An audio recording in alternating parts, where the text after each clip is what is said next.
BJP का स्पष्ट मानना है कि एनडीए सरकार के समय टेलीकॉम के बारे में जो भी फैसले हुए थे उसकी जांच होनी चाहिए। हमें कोई आपत्ति नहीं है। हमने स्वयं कहा था कि एनडीए के समय के 98 से आप जांच कराइए, 99 से क्यों?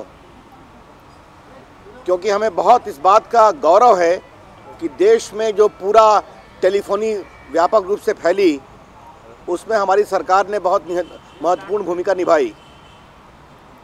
लेकिन हमें ये बड़ा आश्चर्य लगता है कि सीबीआई दयानिधि मारन के मामले में कोई एविडेंस नहीं खोज पा रही है, जबकि सारे एविडेंस सामने में है कि किस तरह से मैक्सिस को हिंदुस्तान में एयरसेल कंपनी को खरीदने में उनके द्वारा मदद की गई।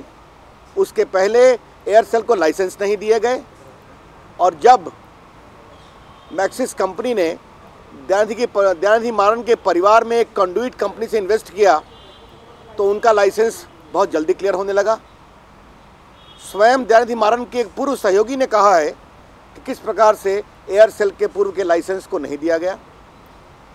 और सबसे आश्चर्य सीबीआई का है कि 2003 में एनडीए सरकार का कैबिनेट का फैसला था कि स्पेक्ट्रम का निर्णय फिनांस मिनिस्ट्री से कंसल्टेशन से तय किया जाएगा।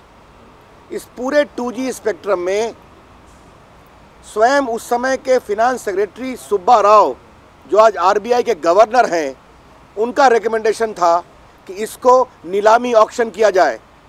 उस समय के वित्त मंत्री और आज के गृह मंत्री ने उसको दरकिनार किया और राजा के साथ बैठकर पूर्व में जो एलोकेशन हुआ अप्रैल 2008 में, वो हम सभी जानते हैं किस प्रकार से एलोकेट हुआ और प्रधानमंत्री ने कोई कार्रवाई नहीं की। हम सीबीआई से जानना चाहते हैं उस समय के वित्त मंत्री की भूमिका की जांच वो क्यों नहीं कर रही। अगर 2G का एलोकेशन है तो क्यों नहीं कर रही? प्रधानमंत्री कार्यालय के पदाधिकारियों की जांच क्यों नहीं हो रही? जबकि बार बार ये कहा गया कि पीएमओ को आर्म्स लेंथ पर रखा जाए।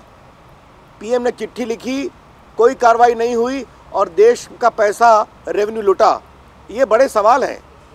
बीजेपी साफ कहती है जो जांच करना है करो, लेकिन अगर यूपीए सरकार के दबाव में इस सरकार को बचाने की कोशिश की जाएगी, चाहे वो दयानिधि मारन हो या उस समय के वित्त मंत्री हो या पीएमओ के लोग हों, तो बीजेपी इस डिस्क्रिमिनेशन को बुरी तरह से देश में एक्सपोज करेगी।